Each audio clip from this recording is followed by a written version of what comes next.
Hi everyone, నేను సుధాని. కార్తీక మాసంలో కేదారేశ్వర నోము రోజున నైవేద్యంగా నివేదించే పెసల పూర్ణం బూరెలు శ్రీకృష్ణదేవరాయల కాలం నుంచి నివేదించడం ఆనవాయితీగా వస్తుంది. వీటిని సుఖీయం అని కూడా అంటారు.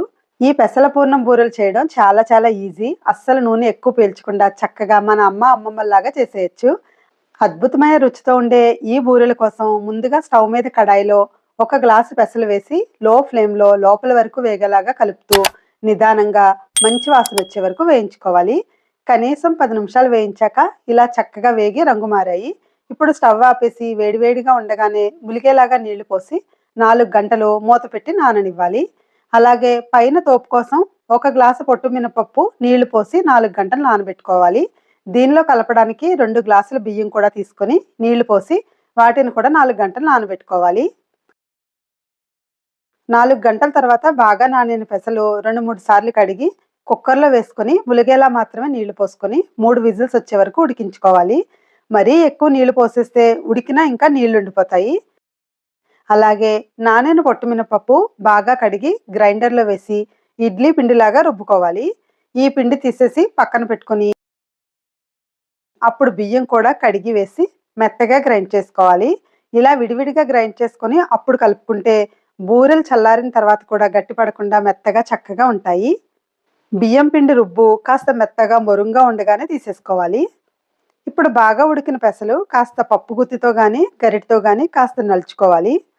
అలా అని మిక్సీ పట్టేసి మెత్తగా చేసేస్తే ముద్దలాగా ఉంటుంది. అలా కావాలనుకున్నా కూడా అలా కూడా చేసుకోవచ్చు. ఇది పక్కన ఉంచుకొని ఇప్పుడు పెసలు కొలిచిన గ్లాస్తో 2 గ్లాసుల బెల్లం తురుము కడాయిలో వేసుకొని పావు గ్లాసు నీళ్లు పోసి బెల్లం కరిగించుకోవాలి. కరిగిన బెల్లం నీళ్ళని వడపోసుకొని మరుగు రానివ్వాలి. 1-2 నిమిషాలు మరిగాక 1 గ్లాసు పచ్చి కొబ్బరి తురుము వేసి బాగా కలిపి 1 నిమిషం పాటు ఉడకనివ్వాలి. ఇప్పుడు పెసల ముద్ద కూడా వేసి మీడియం ఫ్లేమ్లో కలుపుతూ దగ్గర పడే వరకు 10 నిమిషాలు ఉడికించుకోవాలి. 5 నిమిషాలకి ఇలా దగ్గర పడిన తర్వాత స్టవ్ ఆపేసి 1 టీ స్పూన్ యాలకుల పొడి వేసి ఒకసారి కలిపి చల్లారనివ్వాలి. అలాగే రుబ్బుకున్న పిండిలో పావు టీ స్పూన్ ఉప్పు 1 టేబుల్ స్పూన్ బెల్లం తురుము వేసి బాగా కలుపుకొని ఇడ్లీ పిండి కంటే జారుగా దోసల పిండి కంటే గట్టిగా ఉండేలాగా నీళ్లు అడ్జస్ట్ చేసుకుంటూ కలిపి పక్కన ఉంచుకోవాలి. ఇప్పుడు చల్లారిన పూర్ణం ముద్దని చిన్న చిన్న ఉండలుగా చుట్టుకోవాలి. చల్లారితేనే ఉండలు చక్కగా వస్తాయి, చేతికి అంటుకోకుండా. ఇప్పుడు డీప్ ఫ్రై కోసం స్టవ్ మీద ఆయిల్ వేడెక్కాక ఒకసారి చిన్న పిండి ముద్ద వేసి చెక్ చేసుకోవాలి. నూనె బాగా కాగింది.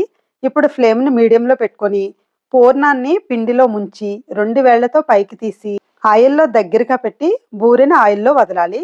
బాగా పైనుంచి వదిలేస్తే చేతి మీద నూనె తూలుతుంది. అలాగే ఎన్ని బూరెలు పడితే అన్నీ వేసి వెంటనే గరిటె పెట్టకుండా కాస్త వేగాక అప్పుడు అటు ఇటు తిప్పుకుంటూ మంచి రంగు వచ్చి వేగాక తీసేసుకోవాలి. అంతేనండి, ఎంత సులువుగా చేసేయచ్చు కదా. మీరు కూడా తప్పకుండా ట్రై చేయండి. ఈ వీడియో కనుక మీకు నచ్చినట్టయితే తప్పకుండా లైక్ చేయండి. Thank you for watching.